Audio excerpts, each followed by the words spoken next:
Welcome to the heritage of our fathers. Today we will be talking about the 1818 Benin Akure War. In the heart of West Africa, where ancient traditions whisper through the rustling leaves of the rainforest, lies a kingdom forged in bronze and draped in crimson, Benin. The year is 1818. The air, usually filled with the rhythm of commerce and celebration, is thick with an unspoken tension. At the center of this powerful empire sits Oba Osemwende, a man in his late 40s, whose regal presence commands respect before he even speaks. His eyes hold the wisdom of his ancestors and the weight of his kingdom. Today he is a vision of power. A rich red wrapper is tied firmly around his waist. Its color is deep as the earth from which Benin's strength is drawn. Cascades of priceless red coral beads adorn his neck and wrists, each one a story, a prayer, a symbol of his divine right to rule.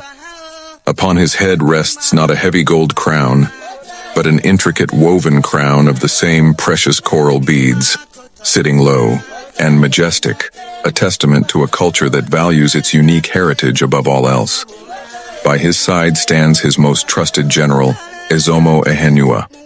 He is a mountain of a man, barely 50, with a face carved from granite, and a physique honed by a lifetime of battle and discipline.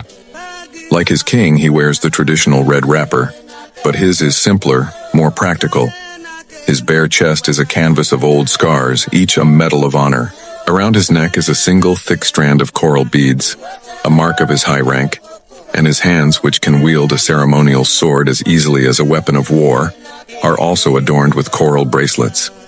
His gaze is ever watchful, his loyalty to the Oba as unshakable as the ancient Iroko trees. Not far from them is the Iyase, the kingdom's prime minister, a shrewd and calculating man named Okizi. Older than the others with streaks of silver in his tightly coiled hair, Okizi's strength is not in muscle but in mind. He wears a more elaborate wrapper, its folds intricate, and his neck is layered with beads, signifying his immense political influence. His eyes, small and sharp, miss nothing. He is the voice of strategy, the mind behind the Oba's might. But a storm is gathering on the horizon, its winds blowing from the east, from the proud Yoruba city-state of Akure. In Akure, the atmosphere is just as tense. The Deji, or king of Akure, is Arakale, a young, ambitious ruler in his early 30s. He has a fire in his eyes that speaks of a desire to carve his own legacy. He stands tall, not in red, but in a magnificent hand-woven agbada of aso-oke. The threads shimmer with indigo and gold, the patterns telling stories of Akure's own proud lineage. His neck is adorned with long, elegant beads of glass and jasper, and on his head, a tall beaded crown, the Aid, rises, decorated with a veil of beads that partially shades his determined face. His foremost warrior and confidant is the Sao of Akure, a seasoned fighter named Adigun. Around 40, Adigun is lean and wiry, his energy coiled like a spring. He wears a simpler, yet equally beautiful aso-oke garment, a buba and sokoto, allowing for swift movement. His face is marked with the traditional tribal lines of his people, and his gaze is direct and fearless. He carries himself with a quiet confidence that reassures his fellow warriors. And then there is Omolola, the Deji Arakali's beloved wife, a woman of renowned beauty and intelligence. In her late 20s, her grace is captivating. She is dressed in a stunning iro and buba of the finest aso-oke, its colors mirroring the sunset. Her hair is intricately plaited and decorated with beads, and her gentle demeanor hides a fierce love for her people and her king. She is the heart of Akure, her prayers a silent shield for the city. The dispute began small, a disagreement over trade routes and tributes, but pride is a powerful fuel. Messengers had been sent. Oba Adolo sent his trusted emissary, rode proudly on horseback. Coral beads glowed against his dark skin, and his red wrapper fluttered. Arrived in Akure bearing the Oba's sealed message, he entered Deji Arakali's court with respect, delivering the Oba's words of peace and authority. But Arakale, proud and defiant, saw the message as an insult. "You dare bring me commands from Benin?" he roared. Before Osagwe could reply, the Deji ordered his guards, and they struck him down. Chief Osag fell where he stood, his coral beads scattering across the floor, his blood marking the death of diplomacy. When the news reached Benin, the Obas' anger shook the palace. Drums of war sounded and vengeance was decreed. The death of Chief Osag became the spark that ignited Benin's march on Akure. Oba Osimwende, upholding the centuries-old dominance of Benin, saw Akure's defiance as an unforgivable slight. Deji Arakale, eager to establish Akure's sovereignty, saw Benin's demands as an oppressive yoke to be thrown off. The Oba stands in his court, the bronze plaques on the walls gleaming, telling tales of his ancestors' glorious victories. He raises his ebon, the ceremonial sword, its fan-like shape a symbol of his authority. The Deji of Akure has forgotten his place. His voice booms, echoing off the high ceiling. He mistakes our patience for weakness. General Izomo, prepare the warriors. We will march to Akure and remind them of the might of Benin. Ezomo Ehenua bows low, his fist striking his chest in a salute.